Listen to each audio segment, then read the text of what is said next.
Shalom Aleichem, Erev Tov Mvorach. Bezrat Hashem, on se retrouve, B'siyata d'Ishmaya, pour un deuxième shiur sur le En Yaakov, les Agadot du Talmud, et on se trouve dans Masechet Brachot, dans la page 3, Gimel Amud Bet. La Gemara nous raconte, au sujet de David Amelech, alav Shalom, le roi David. Nous dit la Gemara qu'il y a un pasouk dans Teilim, David Amelech dit dans Teilim, Kuf Yutet, Chatzot Laila Akum Lehodot Lach. C'est-à-dire, David Amelech disait qu'il se levait pour faire des éloges à Kadosh Baruch Hu à Chatzot Laila, au milieu de la nuit.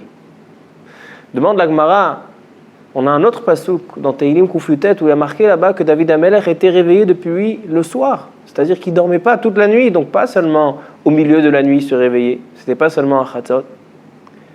Répond la Gemara à trois réponses. La première, Rabbi Osharia, il dit qu'en réalité David Amelech était réveillé toute la nuit.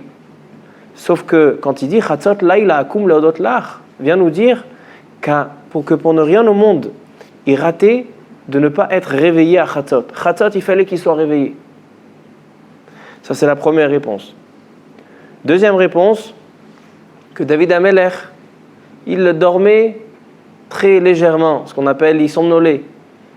Pendant le début de la nuit, la Gemara dit comme chez Natassus. On sait qu'un cheval ne dort pas dans un sommeil profond. Il dort, Rachid dans Masechet Zuka, il dit 60 neshimot, 60 respirations, et il se réveille. C'est-à-dire un sommeil très très léger, jusqu'au milieu de la nuit. C'était ça le sommeil de David Amelech. Et à partir de Chatzot, Laila Akum Aya Mitgaber Ke'ari, comme un lion, il se réveillait. La troisième réponse, nous dit la Gemara, Ravashi Tiretz, Ad Chatzot Laila, jusqu'à Chatzot, il étudiait la Torah, la Gemara, la Mishnah. Mais à partir de Chatzot, il faisait des éloges. C'est pour ça qu'il est écrit Chatzot Laila Akum Lehodot. Lehodot veut dire les éloges. Demande la Gemara. À l'époque, il n'y avait pas de montre, il n'y avait pas d'horloge, il n'y avait pas de réveil. Donc demande la Gemara comment David Amelech savait qu'on était au milieu de la nuit. En journée, on peut savoir c'est quand Chatzot. On regarde le soleil, selon le soleil, il est au milieu, c'est Chatzot, c'est le milieu de la journée. Mais Chatzot Alayla, comment il est possible de définir et de savoir quand c'est Chatzot? Répond la Gemara une réponse étonnante, que David Amelech, il avait un violon.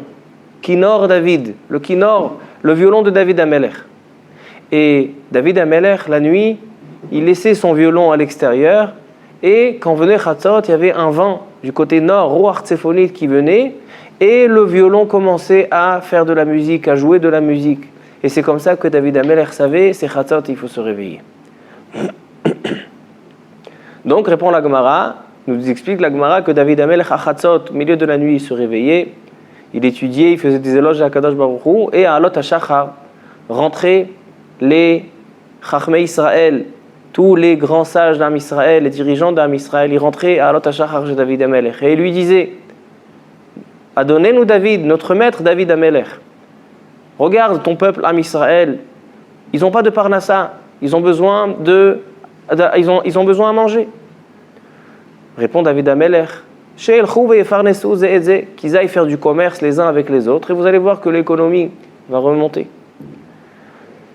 Disent les Chachmei Israël à David Amelech, En hakometz masbi'a et ta'ari, ve'en habor mitmale michuliato. Ce qui veut dire, En hakometz veut dire, une petite quantité ne peut pas rassasier un lion. En hakometz masbi'a et ta'ari. Ve'en habor, pareil, un trou qu'on a creusé, il ne pourra jamais se remplir de sa propre terre qu'on a retirée. Quand on prend de la terre ferme et on va creuser un trou, après on va essayer de reboucher, on va voir que la terre qu'on va reboucher n'est pas suffisante pour reboucher entièrement le trou. En abor mitmale mechuliato.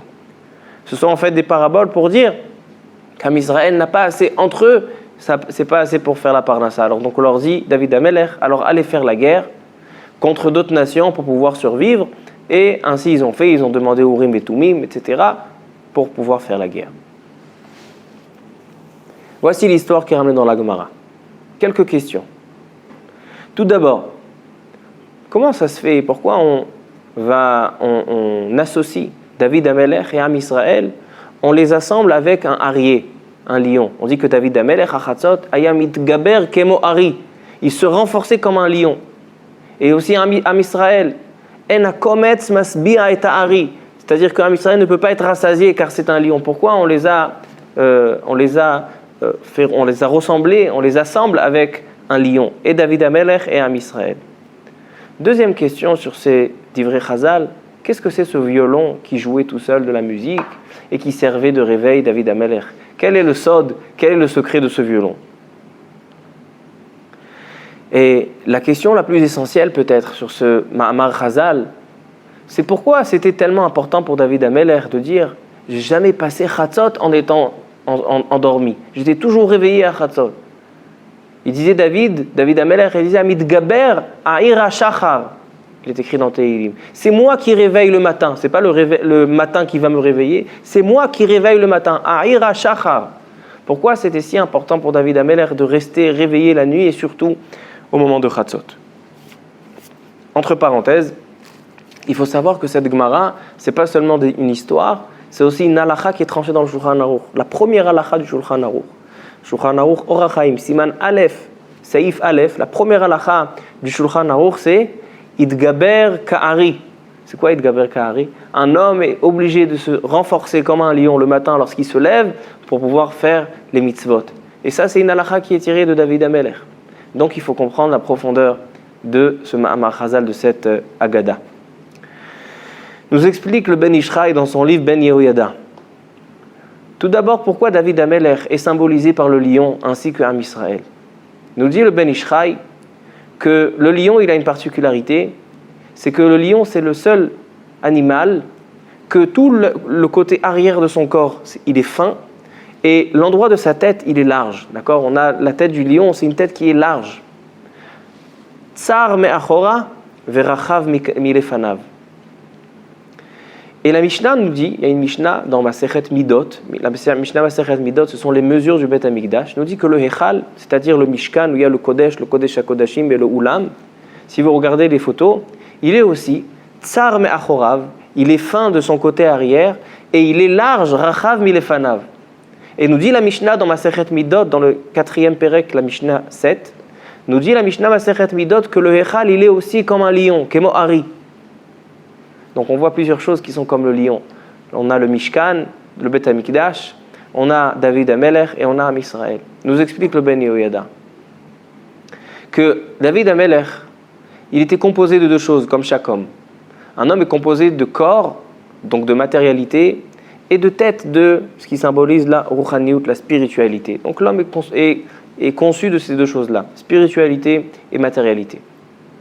Maintenant, il y a certaines personnes qui font élargir le côté matériel, mais diminuer le côté spirituel. Mais David Amelech, c'était pas comme ça. David Amelech, il montrait à quel point il négligeait le côté matériel.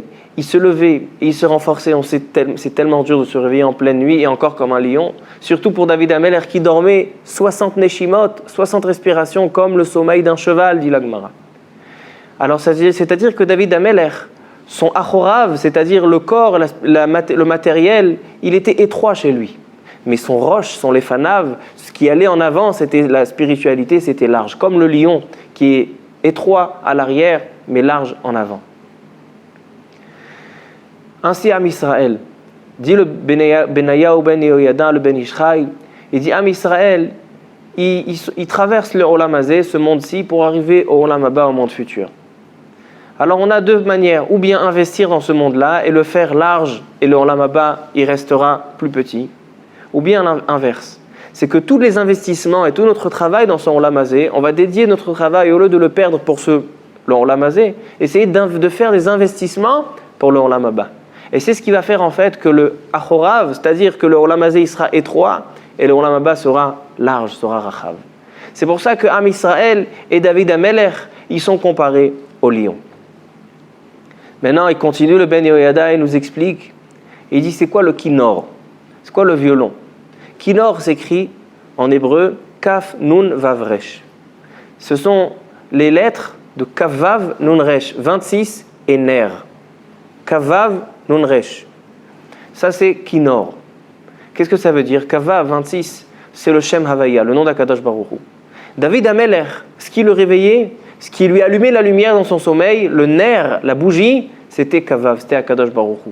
Nous explique le Ben Ishraï, ça veut dire quoi?